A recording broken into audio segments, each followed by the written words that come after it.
Hello guys, welcome back to the channel. So ఈరోజు recipe వచ్చేసి mushroom kurma, అది కూడా ప్రెషర్ కుక్కర్లో చేయబోతున్నాం. సో ముందుగా దీనికోసం మనం ప్యాన్లో ఒక 2 స్పూన్స్ ఆఫ్ ఆయిల్ వేసుకొని, ఆయిల్ హీట్ అయ్యింది అనుకోగానే ఒక 1 కప్ ఆఫ్ ఆనియన్స్ సన్నగా కోసుకున్నది వేసుకొని నీట్గా కాసేపు ఫ్రై చేసుకోవాలి. ఇవి కలర్ చేంజ్ అవుతున్నాయి అని అనుకోగానే మనము 2 స్పూన్స్ ఆఫ్ అల్లం వెల్లుల్లి పేస్ట్ యాడ్ చేసుకొని నీట్గా మళ్ళీ దీన్ని కలుపుకొని మూత పెట్టేసుకోవాలి. సో దట్ నీట్గా ఫ్రై అయిపోయి ఆ స్మెల్ ఏదైతే ఉందో రా స్మెల్ అది పోతుంది. సో మనకు ఎప్పుడైతే ఆనియన్స్ అనేవి ఫ్రై అయ్యి నీట్గా కలర్ చేంజ్ అవుతున్నాయి అనుకోగానే ఒక 1 కప్ ఆఫ్ టమాటోస్ సన్నగా కోసుకున్నది యాడ్ చేసుకొని మనం కలుపుకొని ఇవి త్వరగా మనకి ఉడకాలి అనుకుంటే కొంచెం ఒక పించ్ ఆఫ్ సాల్ట్ వేసుకొని నీట్గా కలిపేసి మూత పెట్టేస్తే ఒక 10 మినిట్స్లో మనకి నీట్గా అంతా ఉడికిపోతాయి టమాటోస్. సో ఇలా అయిపోగానే మనము 10 to 15 ఆల్మండ్స్ తీసుకొని నేను అవి సోక్ చేసుకున్నాను.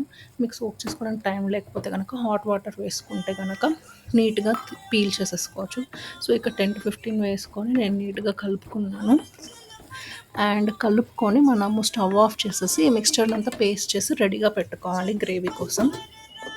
సో నెక్స్ట్ మనం ప్రెషర్ కుక్కర్ తీసుకొని ఇందులో మనకి గ్రేవీకి కావాల్సినంత ఆయిల్ యాడ్ చేసుకొని సన్నగా కోసుకున్న పచ్చిమిర్చి యాడ్ చేసుకోవాలి. సో ఇవి కొంచెం ఫ్రై అయ్యానుకున్నా కానీ మనం ఏదైతే మిక్స్చర్ పెట్టుకున్నామో అది ఇందులోకి యాడ్ చేసుకొని కలుపుకొని మనం నెక్స్ట్ స్పైసెస్ యాడ్ చేయాలి. కొంచెం పసుపు, కావాల్సినంత కారం. సో నేను ఇక్కడ కారం అనేది ఎక్కువ యాడ్ చేశాను బికాస్ మనం చేసే గ్రేవీకి మంచి స్పైసీనెస్ రావాలంటే కొంచెం యాడ్ చేయాల్సింది. మీ ఇష్టం, మీ టేస్ట్కి తగ్గట్టు యాడ్ చేసుకోవాలి. నెక్స్ట్ ఇక్కడ గరం మసాలా యాడ్ చేస్తున్నాను. సో ఇక్కడ నేను ఇంకా ఎవరెస్టే వాడుతున్నాను, బట్ అందులో క్యాన్సర్ ఫీడింగ్ కెమికల్స్ ఉన్నాయని తెలిసాయి కాబట్టి నేను ఇంటి నుంచి తయారు చేసింది వాడాలి ఇంకా.